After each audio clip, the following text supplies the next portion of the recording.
Good morning, my good friends of YouTube. We are back with another repair or install video for a Ford Figo. Today we are going to be focusing on replacing the clutch and the slave cylinder on a 2014 1.4 petrol Ford Figo. I think it should be the same for the diesel. I'm currently heading home. When I get there, I'll show you guys which clutch I got, and then we'll get to stripping and telling you guys exactly what you need to do to get this clutch installed properly and getting your car back up and running. I'll check you guys at home.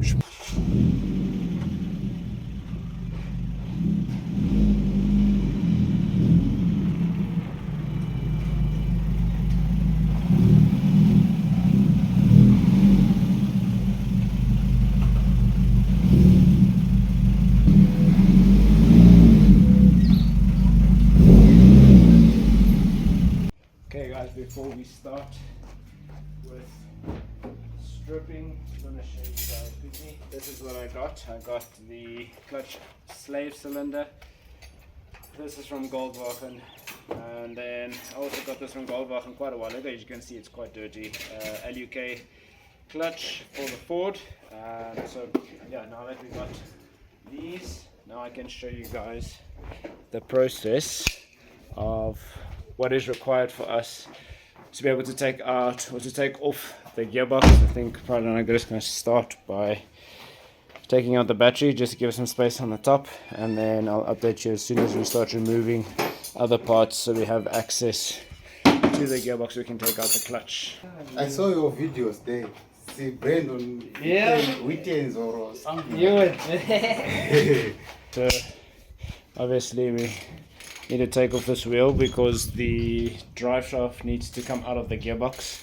I think both sides, I'm not sure, I'll just double check with Tinas, but I think both sides drive shafts need to come out the gearbox, and then we'll be able to slide the gearbox out on the side, obviously loosening all, as far as my knowledge goes, loosening all the suspension arms just so we can get the gearbox slid out so we can get the new clutch in its place. But we will update you guys as we go along. This is my first time doing it, so I'm educating you guys as we are doing it.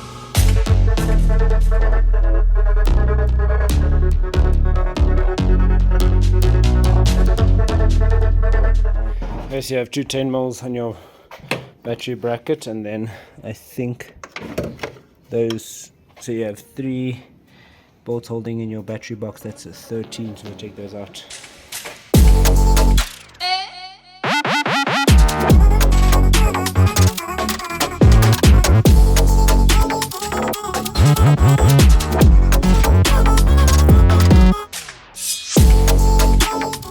How long have you been driving this car? 10 years now. 10 years? Yeah. So you've been driving it a long time. I know it inside and out. But it's also reliable, right? Yeah, so far for me it's been reliable. If you do the services and those things at the right time, I haven't had any problems. And if you use the right oil. Okay, next thing you want to do is get yourself a spline tool to remove that screw and that one down there, which holds the ECU to the battery box.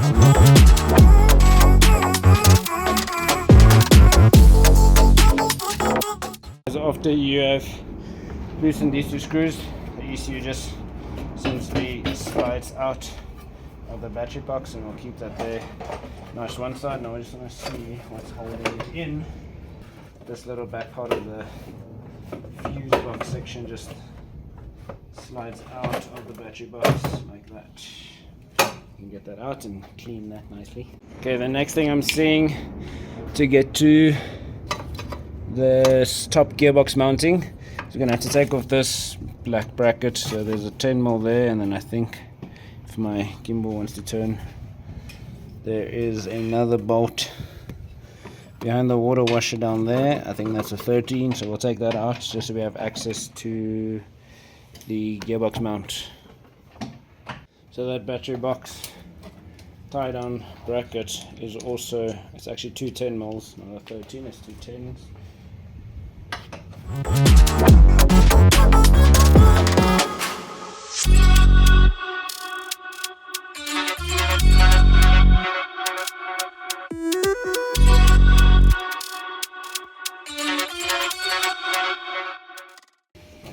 loose. Get them out.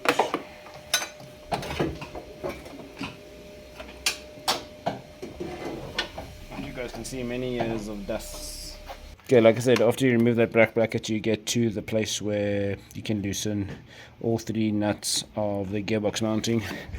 Pride is just busy struggling to get out the drive shaft. I think while he is underneath the car, I'm going to try to see if I can jump up underneath the car, jump down underneath the car, see if I can get to the branch bolts, because they are loose again. I think it's with the rattling, and because I have the polyurethane gearbox mount at the back, that it's causing it to rattle more. So I want to see if I can get some Loctite on those nuts and just fasten them again so there's no exhaust leaks. Okay guys, Bride's just busy loosening all of these nuts or screws, bolts on the gearbox and the engine. So as far as I know, there's one where he's busy now, there's one slightly above that Fomoco, then you have the 2 down here, and then I think, yeah, as you can see, there is about 3 more on the other side of the engine. We also need to loosen that gearbox mounting. As you guys know, or wouldn't know, I have the polyurethane mount in there, which stiffens up the car quite a bit. But yeah, Pride is just busy loosening up the rest of these bolts that connect the gearbox to the engine, and then we'll probably take out that little gearbox plug as well, just once it focuses up there. Then we should be able to loosen the other drive shafts. We still have to take out this side's drive shafts as well, this side's drive shaft, and the opposite side we're just struggling to get them out. While Pride's busy getting off the other bolt for the drive shaft, I think it's a good time just to rotate my tires again. I rotate them about every 5,000 k's, and because there's a little bit more camber on the car, I do cross change them over. So I'm going to get the back wheels off quickly, put the front ones on the back, and then when we're ready to drop the front again, I'll put the back ones at the front. Taken out both drive shafts out of the gearbox. We have removed that back gearbox mounting. Up front here, we removed the selector linkage box as well. We just loosened the bracket from the gearbox itself so that we could get the plastic bracket off, and most of the bolts that hold the gearbox and the engine together are out. Pride is just busy with the top gearbox mount. There's a earth wire, and then your slave cylinder has a pipe that goes into it which has a C-clip on, which you need to loosen to take the pipe out so we can replace the slave cylinder. New slave cylinder, custom from Ford, plastic parts, paper, the new clutch, which will obviously just do a comparison of the old one versus the new one once we get the old one out. Nice in its box. I'm not going to touch it, but yeah, with the new pressure plate, I don't see an alignment tool. That's the only issue. Maybe it's inside the bag. We'll see now when we open it. Just hold it on top quickly. I just want to get my arm out. My arm is stuck in the shop.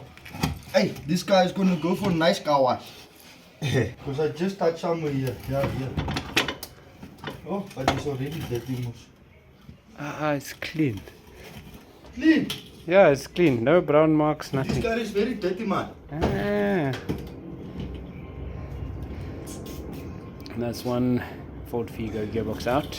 We're going to start with replacing the slave. Tina says we'll replace it very soon again because it's Moto Euro. So it's not a good brand, but we'll see what the existing one looks like. Get it, look. I see that new slave also is going to be. Bring me a 8 socket and a ratchet. En wat hulle nou net een tube gemaak het. Een tube. The 8 mils that hold in the slave. We like to lie down and work. Yes, we're on because we are mechanics making money on our backs. We're on the holiday. Out she goes. Don't put it wrong. So it can only go one way, Wabon? I see, but why is skew like that? Because it must press on top there. You see there's a sponge there. Oh. Yeah, to seal the water. Okay, so I don't think it's not that bad, Tinus, because this is still the clutch from Ford originally. Made in Japan. And you see, guys, Ford Fiesta pots interchangeable with Ford Figo. This is the original Ford clutch. Right. It has a piece of sandpaper. So you'll see it's almost completely this flywheel from here. completely worn. Okay. I'm just going to put you guys on the tripod quickly. I'm going to wash the gearbox after I have abrased the flywheel. So I'll get the sandpaper quickly, sand the flywheel, and then I'll come back to washing the gearbox. As you guys can see, this gearbox of mine is pretty nasty and filthy. Obviously the previous drive shop's boot snapped, which is why I think it's so dirty, but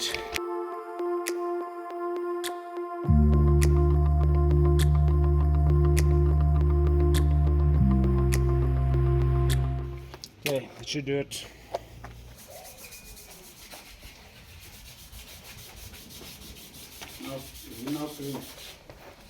As good as I can.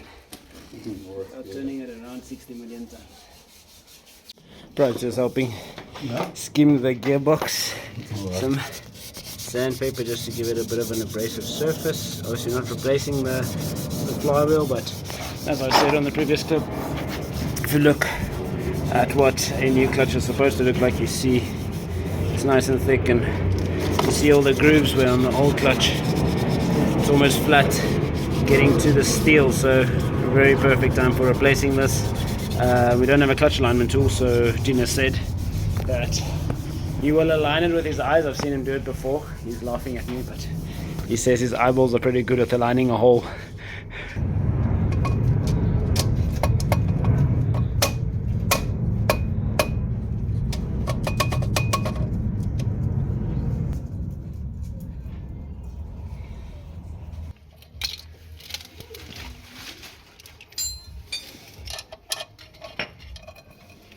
Yeah. On your shoulder.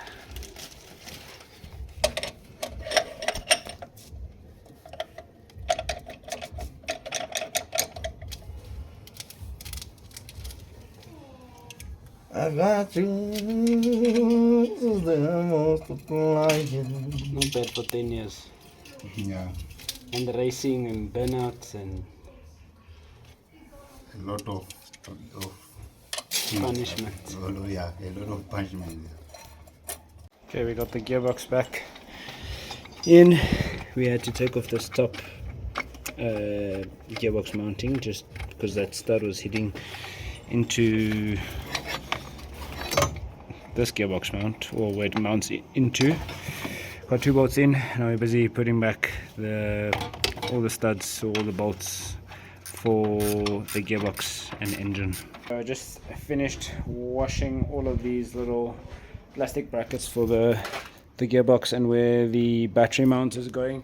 I was busy tightening up the gearbox mount, the polyurethane one that I have. We just tightened up the upper gearbox mount, got the engine back in its original position. We're going to start putting back all these panels and also all the smaller little plates and stuff that holds the pipes, and then we'll reconnect the gearbox linkages, fill the gearbox with oil, add some brake fluid, and we'll start bleeding the new clutch. Right, he's just busy finishing off the ball joints and stuff on that side. I'm going to put back this battery tray so we can get the battery back, and then we can bleed the clutch. So, if my memory serves me right, it's in like that. Negative slides into that groove. Positive. This wire is standing up. As I put back our 3.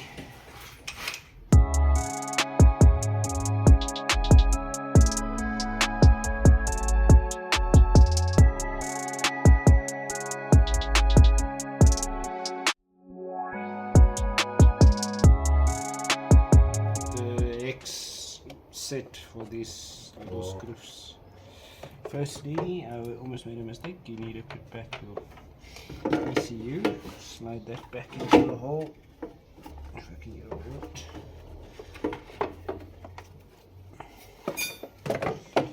Slide that back into its hole. Make sure your holes line up.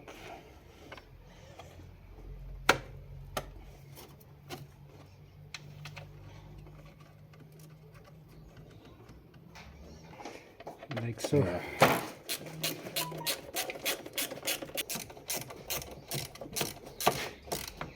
Okay, AC is nice and tight. Now we can put back.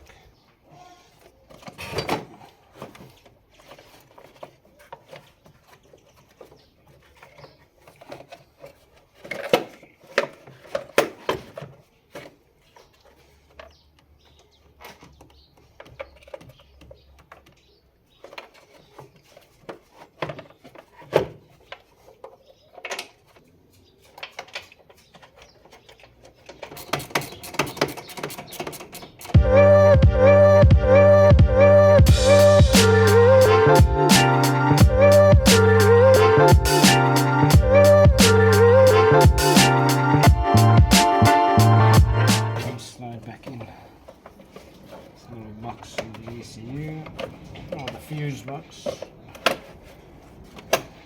that. Put a positive wire in its place, and a negative wire in its place, and then we can put back the battery. For those of you who don't know, I have a bigger battery than what the Ford comes with. So I'm going to clean this terminals.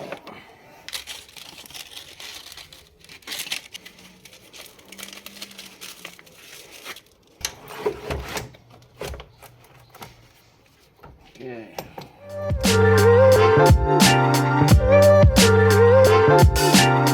If I don't tighten these properly, my radio will stay on and it will drain the battery. Alright. Yeah, it happened to me twice before. Alright. You mean if they are a bit loose? Alright. Those two nuts that's still left in the tray. So yeah.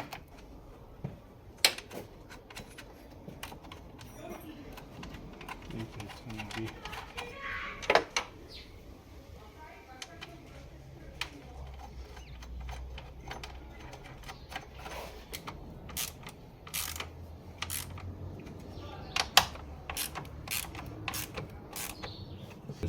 So for those of you that don't know, the oil See, yeah. supply, or where you throw in oil, is literally just behind the little bracket. You'll see it's a bolt with an Allen key.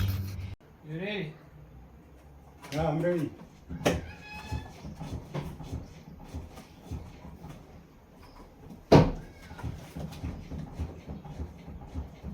So much later that the old narrator got tired of waiting and they had to hire a new one. Whoa.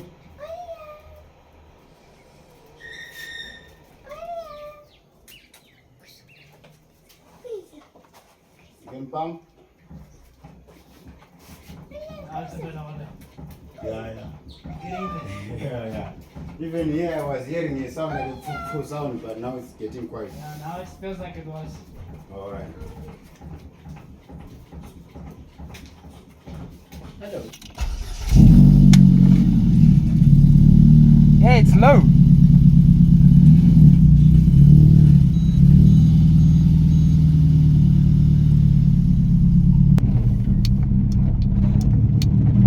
Guys, I'm not sure how smooth the footage is gonna be. I'm trying a new mounting method with the stuff that I have for my phone. I will add warp stabilizer for you guys, but we just finished up with the clutch install. Obviously this is my first time installing a clutch, especially on the Ford. I mean, I drove 248,000 kilometers with the original clutch which the Ford came with, so big ups to Ford Motor Company. Can't remember the brand of clutch that they use, but very good clutch. Sorry for my shaky gear shifts, it's just the clutch takes a lot lower than it used to. But so far, going through all the gears, I got into reverse in the garage. We are going to go back to first just to see as we go up this hill. Still a bit shaky. Fourth and into fifth. There we go. So we're finding all the gears, no issues, no scratching. I am noticing that the scratch that I had on third gear is gone now, so that's obviously a positive sign, and also just goes to show that when your clutch material starts to wear out, you will start scratching into gears. As you guys saw in the video that I showed you, the amount of friction, well, I'm not sure, the thickness of the clutch that was left that I had was very, very low. It already started smoothing out most of the grooves on the clutch. So this new one definitely is of benefit.